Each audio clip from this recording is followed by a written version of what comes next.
Alright, so as you know, Typoil's in a pretty rough state right now. The Discord server just got boomed a bit ago. The balancing, unsurprisingly, is still in a pretty bad state, and there's almost nothing to do at this point besides going around fighting people. It is kind of sad, and forgive the small rant right here, but when everybody in the Discord, when it still existed, literally be screaming out how to fix a game and to keep it alive, like, it doesn't take a fucking genius to think of solutions for the problems everyone is having. Oh, Shunshun or the Orihime Fullbring is God? The Biorez even now is still God? Man, how'd they get this passed? Well, I guess it's because there's no testers and they just making it and they don't even test the shit. Then they wonder why everybody be hating on the updates acting like they don't got a clue. It's also the fact that the removal of content is pretty common for the game, which is actually crazy because I don't think I can think of a single game that has ever removed features or content for the game. Like, I know for a fact that not a soul asked to change the server list to where you can't hop worlds anymore. It's also really important to mention the removal of arenas, as well as a lot of good features Ranked used to have before the game shut down. Like, they had actual servers you can choose from to queue in, so you don't have to queue with someone across the world, and they even had casual 1v1s too. Now, with the rant out of the way, if you were to ask me how I think the game could at least be kept afloat for a long period of time, and I'll give them some leniency where there can never actually be enough content for people to consume for a long time. People just eat that shit up so fast, like they'll actually speedrun an update within a day, and they'll tell everyone how to do this or that. And unfortunately, unless you spend a good amount of time to make an update that takes a long time to digest, it's just not feasible. Especially for a game where the community demands updates no later than bi-weekly.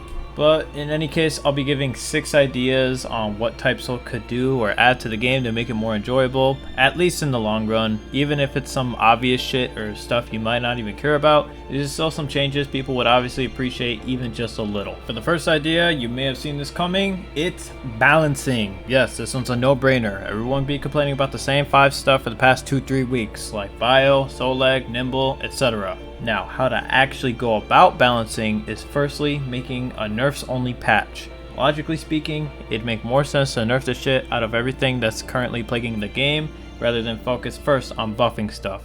Once good nerfs are actually set in place, then you can actually start doing a buffs only patch and looking at tier lists where many weapons and elements rot in the D and C tier. Another thing for this section I want to point out is actually hiring some honest to god testers. Testers that will actually stay on the team and not be fired within 2 weeks of joining the team so that they can actually stop releasing these broken ass elements and weapons. Now, for the second idea is to re-add arenas. I thought that arenas was actually a pretty fun mode to play on, especially if you wanted to test a build and actually get some pretty nice ass rewards too.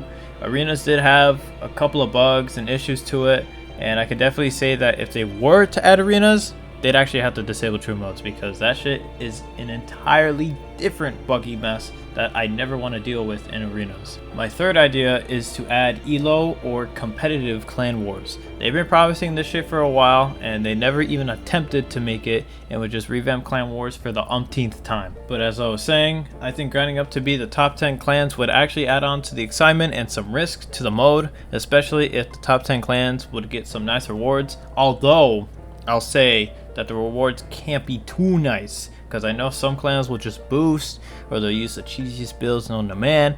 So I'd say the rewards would have to be like Soul King level for whoever reaches top 1 or something, I don't know. Now my fourth idea would be to add more hybrid skills. I won't lie, this one's a pretty small idea to add onto the playability to Typoil, but assuming someone really had a brain and made multiple hybrid skills for a lot of things, maybe like Kendo Keto or Speed Medic, Keto Speed, Medic Keto, etc. I just think it'd be pretty cool to see someone play some wacky builds like that. But the best thing for a hybrid you can run right now is like Haku Keto or just simply going Speed Kendo and vice versa. My fifth idea would be to revamp Culling games. Right now, Culling games is literally just a farm fest for AFK players trying to get Yuha Bloods or Hogue Balls. And it's actually kind of sad to see because I thought Culling games would actually be a cool mode if it was a genuine 10v10v10. Like in my mind, there's 2 ways you can actually go about this. The devs would either have to add a unique matchmaking process where it limits the amount of wrong cars and will either give you the option to switch to another race or find another match. My second way of going about it is actually turning culling games into a 10v10v10 glads, like how home raids can make it happen.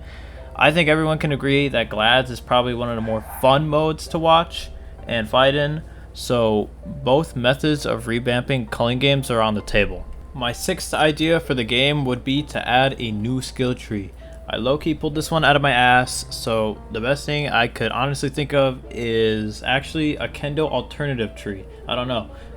Much like how Hakata has both ground and air variations, this isn't really limited to kendo. You could also do the same thing for speed, maybe not keto since they already have several kits based on what race you use, but even just the idea of adding a brand new skill tree would be pretty interesting to see and add more variety to the game. Now my seventh and last idea for the game is variation.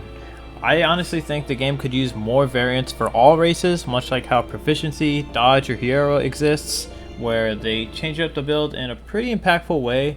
Right now Quincy probably has the most boring variants where boost and blut pretty much do almost the exact same thing. I'll say Visored has some nice variations, but the game could always make do with more variations. I'd even suggest shit like Cero variant, but like on a much weaker, like reducing the scaling on the Cero paths rather than increasing them, right? I may even suggest something like hybrids, although not as crazy impactful as it was before. I'd say on a level where it's a viable option to use, much like how Ancient Vasto is. Now, with those ideas out of the way, I will say that with the Halloween event being right around the corner, I honestly wouldn't know what to say or do for the event. I just know that the event isn't really anything to get excited over right now as far as what we know from the previous one. So I'm hoping they'll at least spice it up a bit and add some new rewards or things to do besides kill NPCs for some ectoplasm. Anyways, that's pretty much it for my ideas. Now I'd actually like to hear what you guys would think or suggest for the devs to do in order to keep the game alive and interesting. And with that, I'll catch you guys in the next one. See ya.